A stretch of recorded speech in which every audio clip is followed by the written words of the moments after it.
Chains rattled in the dark Louisiana night of 1831. The cries of men echoed through the cane fields, and the crack of the overseer's whip split the silence.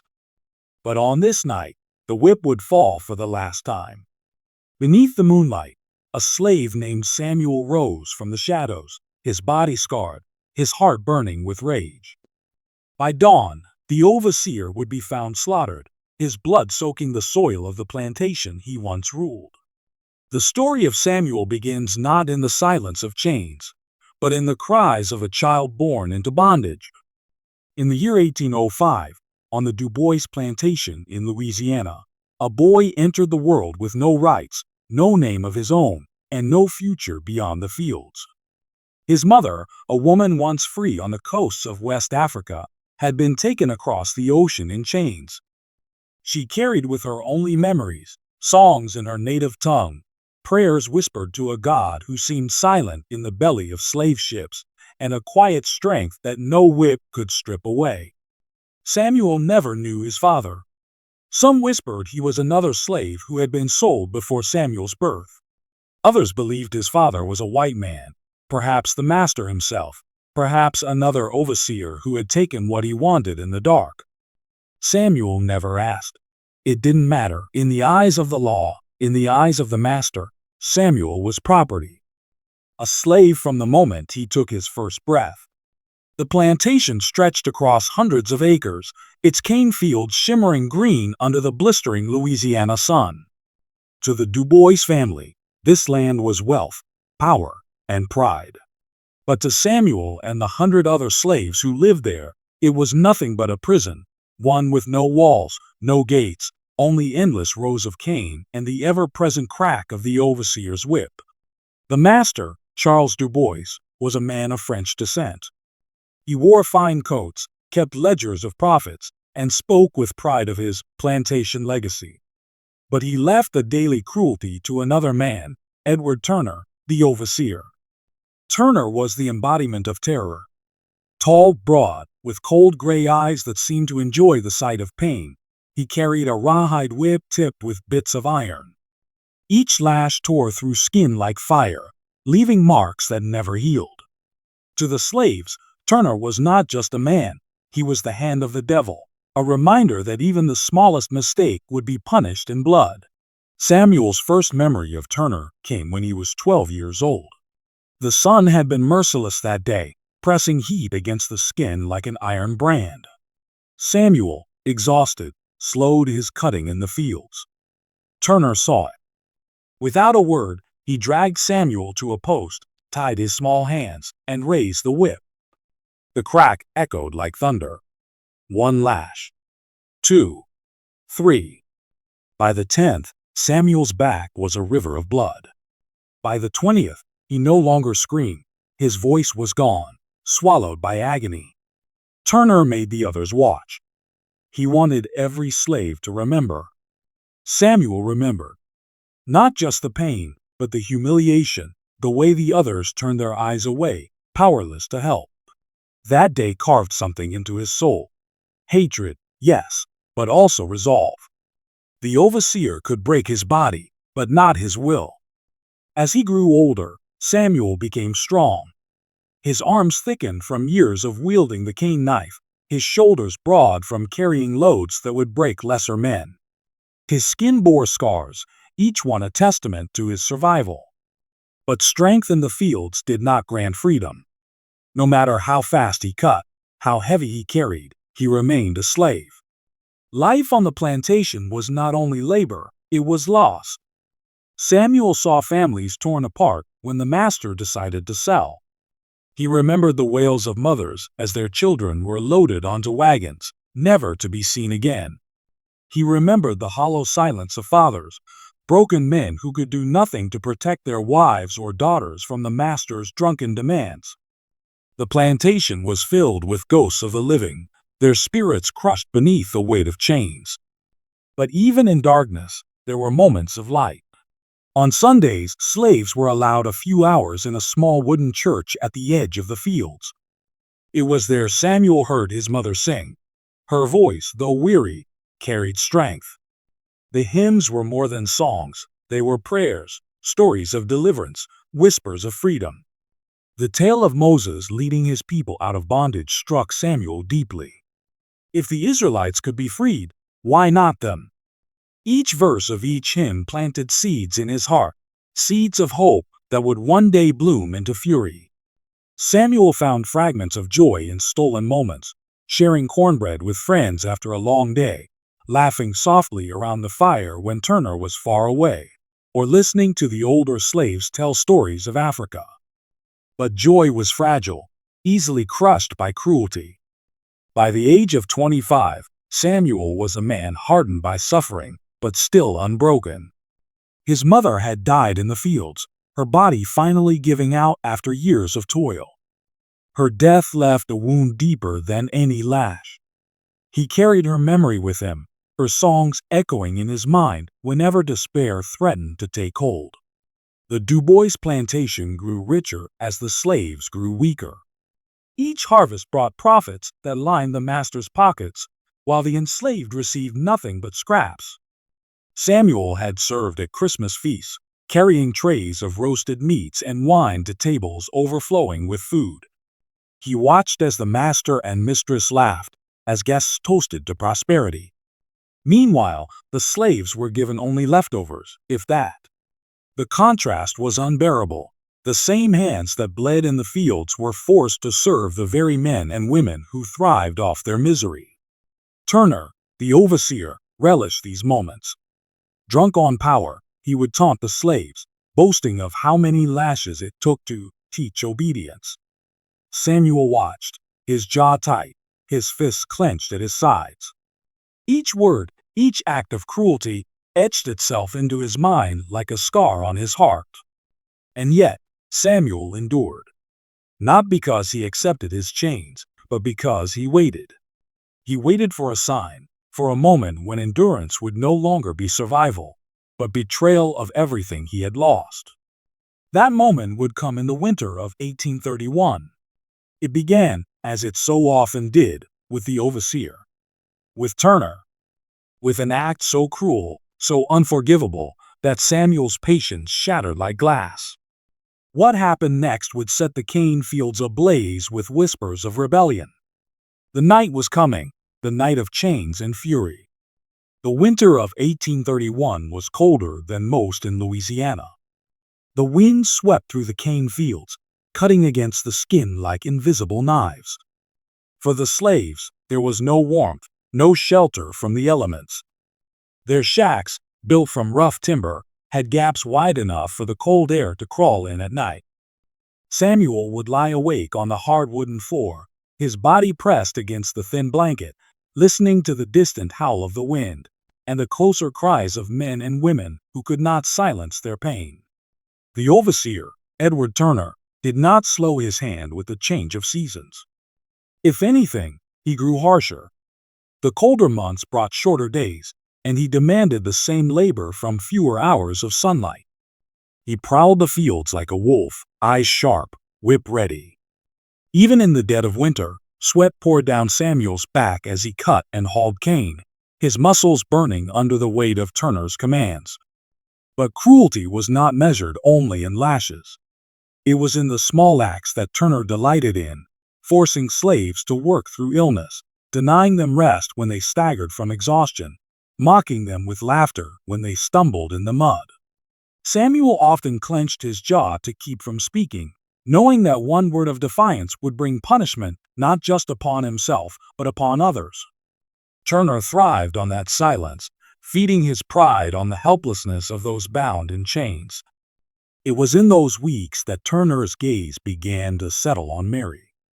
Mary was young, no more than 17, her skin dark and smooth, her eyes carrying the quiet strength of someone forced to grow too fast. She was Samuel's cousin by blood, though on the plantation family ties were often blurred by the cruelties of sale and separation. To Samuel, she was like a younger sister, someone he had sworn to protect when her mother was sold away 2 years before. Turner's interest in Mary was no secret. He called her to the master's house under the guise of chores, keeping her there long after the others returned to the quarters. Each time she came back, her eyes were red from tears, her body trembling. She would not speak of what happened inside those walls, but the silence spoke louder than words. Samuel's fists would clench at his sides, his heart thundering with rage. He had seen this before, too many times. Women dragged into the house, returning with broken spirits. Men forced to watch, powerless to intervene. One night, Samuel found Mary sitting alone outside the church, her face hidden in her hands. He knelt beside her, placing a hand on her shoulder. She flinched, then collapsed into sobs. Between gasps, she whispered the truth Samuel already knew. Turner had taken her again and again, his cruelty hidden behind the silence of the plantation. That night, something broke inside Samuel. His mother's voice echoed in his mind, her hymns of deliverance, her belief that one day freedom would come. But freedom would not come by waiting. It would not come by prayers alone. It would come by fire, by blood, by the breaking of chains. The next day, Turner punished an older slave named Isaac. Isaac had stumbled while carrying a load of cane, his knees buckling beneath the weight. Turner lashed him across the face, splitting his skin open. The old man cried out, falling into the mud. Turner laughed. He laughed as the blood ran down Isaac's cheek, as the others looked on in horror. Then he forced Samuel to pick Isaac up, to carry him back to the quarters like a sack of grain. As Samuel lifted the old man's frail body, his rage boiled. He could feel the eyes of the other slaves watching him, waiting, hoping, fearing. He saw in their faces the same question that burned in his soul. How much longer could this continue? How much longer before someone broke the silence? That night, Samuel sat in the shadows of his shack, staring at the small knife he had hidden beneath the floorboards. It was a crude blade, stolen months ago from the blacksmith's workshop, sharpened in secret against stone. He had hidden it not for survival, but for a day he had always known would come. His hands shook as he held it, the firelight glinting off the steel. He whispered a prayer, not for forgiveness, but for strength. The cruelty did not end. Days stretched into weeks, each one marked by Turner's lash, by Mary's silence, by the suffering of the weak and the old. But inside Samuel, patience had turned to fury. Every injustice was a spark, and his soul was now a furnace ready to ignite. The final blow came on Christmas Eve of 1831. The Dubois family prepared for their feast. The master and mistress dressed in their finest clothes, the house lit with candles, tables overflowing with roasted meats, sweet breads, and wine. Slaves were forced to serve, moving silently through the room as laughter and music filled the air. Samuel stood among them, carrying trays, his eyes lowered, but his heart burning. He saw Turner at the edge of the feast, drunk, boasting of his power, his eyes lingering on Mary even as she tried to avoid his gaze. When the feast ended, the slaves were dismissed with scraps. They returned to their quarters, weary and hungry. But Turner did not stop. He dragged Mary from the shadows, striking her when she resisted, pulling her toward the barn. Samuel followed at a distance, his hands trembling, his breath quickening. He would not, remain silent any longer. What happened in that barn would set everything in motion. For on that cold Christmas night, Samuel's fury would no longer be caged. The overseer's blood would soon stain the ground of the plantation. But how he did it, and what followed, was something no one could have imagined. The barn smelled of hay, sweat, and fear. The moonlight filtered through cracks in the wooden walls, casting thin silver lines across the floor. Turner's heavy boots struck the ground as he dragged Mary inside, her hands clawing at his grip, her cries muffled by his strength. He cursed at her, his voice slurred by drink, his laughter thick with cruelty. Samuel watched from the shadows, his chest heaving. His fingers gripped the small knife hidden beneath his shirt, the cold steel pressing against his palm like a promise. His whole life he had endured, each lash, each insult, each humiliation, because to fight meant death. But in that moment, death no longer mattered. What mattered was Mary. What mattered was every scar burned into his skin, every prayer his mother had whispered, every cry of the broken that had gone unanswered. He stepped forward. Turner froze when he heard the sound, the creak of a floorboard under Samuel's foot. He turned, his face twisted with anger, his hand reaching for the whip that hung at his belt. But before he could raise it, Samuel's voice cut through the barn. "Let her go." It was not a plea. It was a command.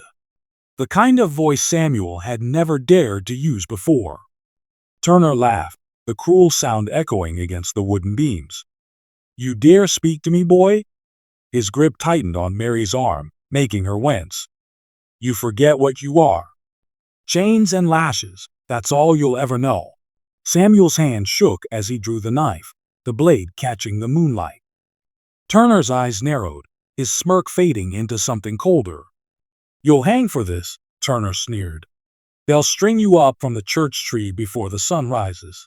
"Maybe," Samuel said, his voice steady. "But not before I end you." For the first time in his life, Samuel saw fear flicker in Turner's eyes. Mary broke free, scrambling to the corner of the barn.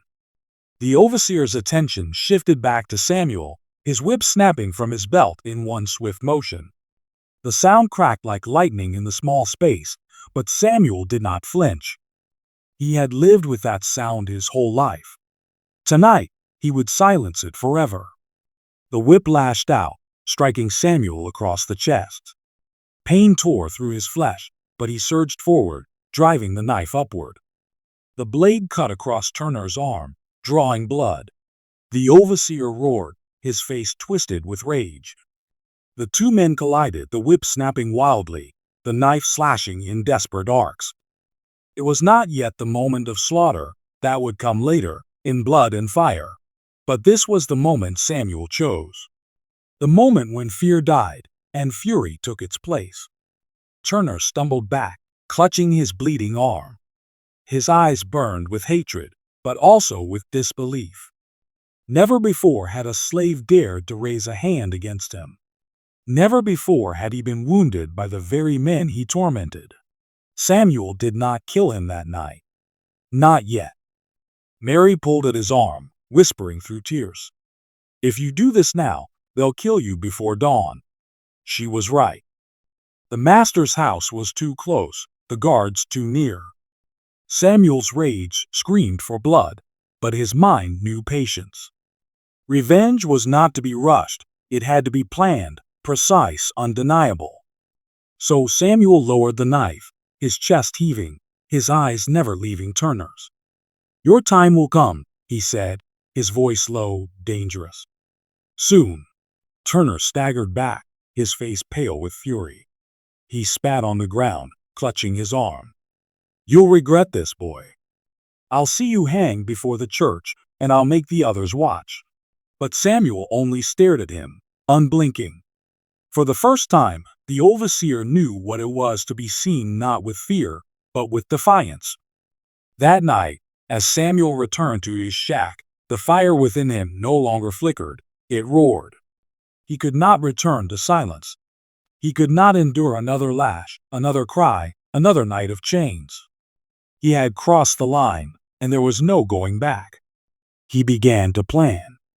The knife was not enough. If he struck Turner down with only steel, the master's men would hunt him, and his death would serve only as a warning to others. No, Samuel wanted more. He wanted to strike so hard, so fierce, that the plantation itself would tremble.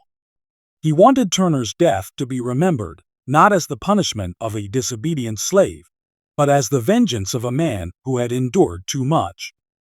In the shadows of the fields, Samuel whispered his plan to those he trusted. Not many, just a handful. Isaac, the old man who bore scars across his face, nodded slowly when Samuel spoke. "It is time," Isaac said, his voice cracked but firm. Mary, though terrified, agreed. She had suffered too much to remain silent. A few others listened, their eyes filled with both fear and desperate hope. The plan was simple, but dangerous. They would wait until the night after Christmas, when the master and mistress would feast again, when Turner would be drunk and careless. In the dark, when the guard's eyes were heavy with wine, Samuel would strike. The barn, the fields, the overseer himself, all would burn. For days, Samuel prepared. He sharpened the knife until it could cut through flesh like butter. He gathered small amounts of oil from the workshops, stolen bit by bit, hidden beneath the floorboards of his shack. He studied Turner's habits when he patrolled, when he drank, when he disappeared into the barns. Every detail mattered. Each night, Samuel prayed. Not for forgiveness. He no longer believed in waiting for heaven to deliver justice. He prayed for courage, for strength, for his mother's spirit to walk beside him. In his mind, he heard her hymns, "Let my people go." And so, on the night of December 26, 1831, the moment arrived. The feast had ended. The master's house was glowing with candlelight, music, and laughter spilling into the night. Turner was drunk, stumbling through the fields with his whip dragging in the dirt. The other slaves returned to their shacks, their eyes hollow with hunger and exhaustion. But Samuel remained awake, his heart pounding in his chest. He reached beneath the floorboards and pulled out the knife. He tied the flask of stolen oil to his waist. He looked at Mary, who sat trembling, and whispered, "Stay here. Tonight, the chains break." And then he stepped into the night, the moonlight casting his shadow long across the fields. The overseer's slaughter was no longer a dream. It was destiny. What Samuel did next would turn the plantation into a nightmare of fire and blood. The Louisiana night was heavy with silence. The fields, usually alive with the rustle of cane and the cries of labor, lay still beneath the pale light of the moon. The air was damp, carrying the scent of sugar and smoke from the master's house where candles still flickered after the feast. Dogs barked faintly in the distance, then quieted again. Samuel walked with measured steps, his bare feet pressing into the damp soil. Each step echoed louder in his chest than it did on the ground. Beneath his shirt, the knife pressed against his ribs, its blade sharpened to a deadly edge. At his waist, the flask of stolen oil clinked softly. His hands trembled, not with fear, but with anticipation. Tonight, chains would break. Tonight, blood would spill. He moved like a shadow through the fields, the tall cane swaying gently in the breeze. He had walked these rows his whole life, bound by the overseer's whip, by the master's orders. But tonight, the fields no longer owned him. Tonight, they would become his battlefield. In the barn, Turner's laughter broke the silence. He was drunk, as Samuel knew he would be, the sound of his voice thick and slurred. The whip cracked once, not in punishment, but in amusement, like a predator playing with its prey. Samuel's jaw clenched. He moved closer, his body pressed to the wooden walls, peering through the cracks. Turner stood in the center of the barn, bottle in hand, whip dangling loosely from his other. His eyes were wild with drink, his voice raised in curses against the very slaves who had served him at the feast. "Dogs," he spat, staggering. "All of you. Nothing but dogs." He tipped the bottle, spilling wine down his shirt, then laughed again. Samuel's heart pounded. This was the moment. He uncorked the flask of oil, pouring its contents along the dry straw near the barn door. The liquid glistened in the moonlight, seeping into the hay. He moved quickly, spreading it along the wall, across the ground. His hands were steady now, every motion driven by purpose. He struck the flint he had hidden in his pocket, the spark catching, the flame flickering to life. For a moment, he stared at it, the tiny fire reflected in his eyes. Then he dropped it onto the straw.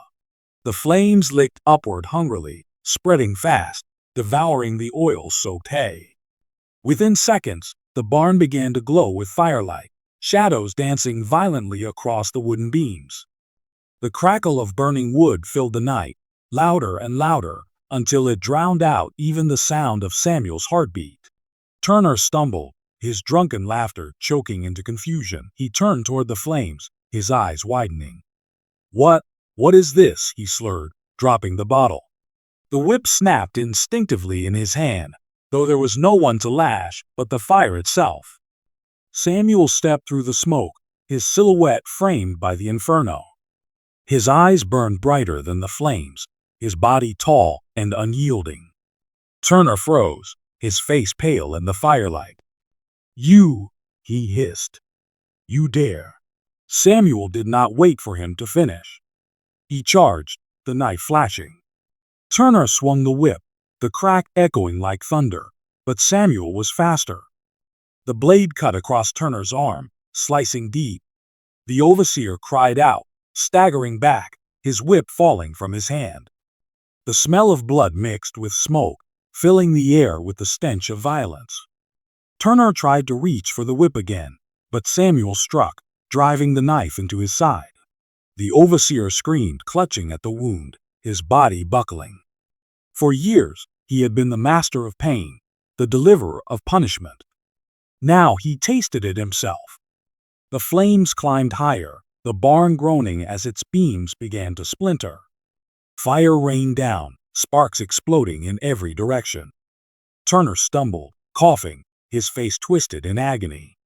"They'll hang you for this," he gasped, blood spilling from his mouth. Samuel leaned close, his voice a low growl. "Better to die free than live in chains." With one final strike, he drove the knife across Turner's throat. The overseer gurgled, his eyes wide with shock, then collapsed into the flames. His blood mingled with the fire, sizzling against the burning straw. The whip lay beside him, lifeless, its reign of terror ended. For a moment, Samuel stood still, staring at the body as the barn roared with fire. His chest rose and fell, his knife dripping red. The overseer was dead. The devil of the fields had been slaughtered. But the night was not finished. The flames spread from the barn to the fields, the dry cane catching fire, blazing orange against the dark sky. The plantation began to wake, the master's house stirring with shouts, dogs barking wildly, guards running into the night. But it was too late. The fire was alive, unstoppable. Samuel ran through the fields, shouting to the others. Now is the time." His voice carried across the night, filled with fury, filled with hope. Slaves emerged from their shacks, eyes wide with shock and fear. Some froze, terrified of what would come. Others, seeing the fire, hearing Samuel's call, felt chains fall from their hearts. Isaac, the old man with scars across his face, lifted a broken cane knife, his voice trembling but strong. "We fight," he cried. "Tonight, we fight." The slaves surged forward, seizing tools, sticks, anything they could find. The plantation erupted in chaos, guards clashing with desperate men, shouts mingling with the roar of fire. The master's house glowed in the distance, its white walls reflecting the flames, its windows trembling with the cries of fear inside. Samuel moved through the smoke like a force of nature. He struck down one guard, then another, his knife cutting with precision born of fury. He was no longer the boy tied to a post, no longer the man bowed by labor. He was vengeance itself, his mother's hymns echoing in his ears, his father's silence burning in his blood. The mistress screamed from the balcony of the master's house, her voice shrill with terror. The master shouted orders, his fine clothes stained with sweat. But the fire did not listen. The flames climbed the walls, devouring the curtains, shattering the glass. The plantation that had thrived on chains and blood was now consumed by both. Amid the chaos, Samuel found Mary. She clutched a wooden staff, her face streaked with soot, her eyes blazing. "It's done," she said, her voice steady. "He's gone." Samuel nodded, his chest heavy with both triumph and sorrow. The overseer was dead, but the price was only beginning. The fire would not stop. The master's men would come. Death hung heavy in the smoke, waiting. But for that moment, Samuel felt something he had never known before: freedom. Not in law, not in paper, but in his soul. He had broken the silence. He had shattered the chains. The night of fury raged on, the plantation collapsing in fire and blood. By dawn, nothing would be the same. But what awaited Samuel and the others when the sun rose would shake even the strongest among them. The first light of dawn crept across the horizon, gray and weak against the smoke that still clung to the plantation grounds. The air was thick with the scent of ash and charred wood. Where once stood fields of sugar cane, stretching endlessly under the Louisiana sun, now lay blackened stalks, burned down to smoldering skeletons. The master's grand house was nothing more than a shell. Its white columns collapsed, its windows shattered, its roof caved in. The walls that had once echoed with laughter, feasts, and orders now whispered only of ruin. Birds circled overhead, cawing, drawn by the silence of death that lingered below. Bodies lay scattered across the yard, guards who had fought and fallen, men who had enforced chains and paid for it with blood. The overseer, Turner, was gone completely, consumed by the fire in the barn, his whip reduced to ashes alongside him. To the enslaved, his absence was louder than any scream. Samuel stood apart, his body marked with soot and blood, his eyes hollow but unyielding. The knife still hung at his side, though the blade was dulled, its edge stained red. His chest rose and fell heavily. His body ached, every muscle screaming, but he felt no pain. His spirit was consumed by something greater, an emptiness carved by vengeance fulfilled. The others gathered slowly, their faces grim, their bodies trembling from exhaustion. Some wept openly, for the dead, for the unknown future. Others stood in stunned silence, staring at the ruins of the world that had once owned them. Freedom was in their hands, but so was fear. Isaac, leaning heavily on his cane knife, looked to Samuel. His voice cracked but held steady. What now? It was a question that carried the weight of life and death. For though the plantation lay in ruins, the world beyond its boundaries remained unchanged. Masters still ruled the parishes. Overseers still cracked their whips. The law would not see rebels, it would see criminals, runaways, slaves to be hunted. Samuel's gaze swept across the faces of his people, the young, the old, the broken, the brave. He saw his mother's face in them, heard her hymns in the wind. He thought of his father's silence, the chains that had silenced him, and he knew the truth. They'll come for us, Samuel said, his voice low but clear. By nightfall riders will be here. Soldiers, dogs, they'll burn what's left and hang us all. Fear rippled through the crowd, but Samuel raised a hand. But hear me. Last night, for the first time, we were free. For the first time, Turner felt the whip of his own cruelty. For the first time, the master's house burned, not because of us, but because of what they built it on. Chains, blood, suffering. He paused, the firelight of memory still flickering in his eyes. Maybe they kill us. Maybe they bury us in shallow graves. But they will remember this night. They will whisper it in fear. They will never forget the slaves who rose from the cane fields and took their revenge. Mary stepped forward, her soot-streaked face lifted with a quiet defiance. Then let them remember. Better to die with fire in our hands than live forever in chains. A murmur rose among the group, not of despair, but of resolve. For though they knew the price that awaited them, the fire in their hearts burned brighter than the flames that had consumed the plantation. The morning stretched on. Some of the slaves fled into the swamps, hoping to lose themselves in the endless maze of water and reeds. Others stayed close to Samuel, unwilling to abandon the man who had become their symbol, their leader. Every step carried the weight of fate. Every breath was borrowed time. By midday, the sound of hoofbeats trembled through the ground. Riders appeared on the horizon, white men armed with rifles, their faces hard with rage. Dogs barked at their heels, straining against leashes. The law had come. The rebels braced themselves. Some clutched makeshift weapons, others simply raised their fists. Samuel stood at the front, knife in hand, his body straight, his spirit unbroken. He knew what awaited him. Capture, whips, ropes, maybe worse. But he did not flinch. The riders encircled them, shouting orders, raising their rifles. The slaves did not scatter. They stood their ground. The men on horseback hesitated for a moment, not from mercy, but from shock.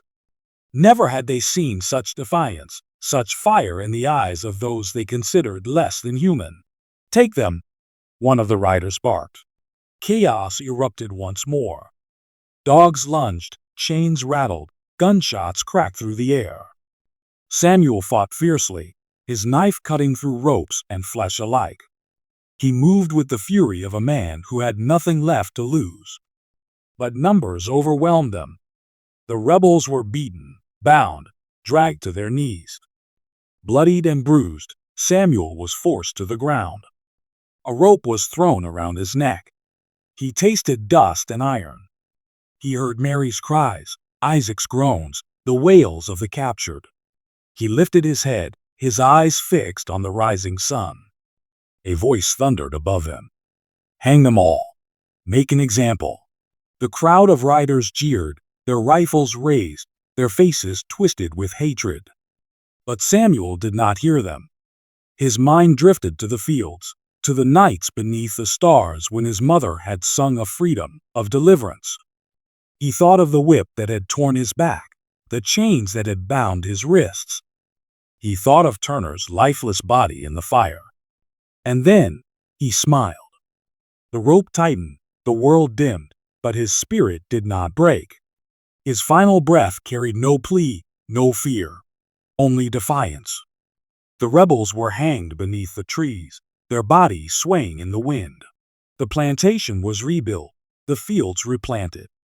The world, on the surface, returned to its order of chains and cruelty. But whispers lingered. Whispers of a night when slaves set fire to their master's house, when an overseer was slaughtered in his own barn, when the oppressed rose against their oppressors. Planters spoke of it in hushed tones, a warning. Slaves whispered it in secret, a hope. Parents told it to their children as they huddled in cabins, a reminder that chains could be broken, even if only for a night. And so Samuel's name lived on, not in books, not in monuments, but in memory. He became a ghost in the cane fields, a fire in the hearts of the enslaved, a warning in the minds of masters. The night he chose revenge became eternal, a spark that could not be buried, not even beneath the noose.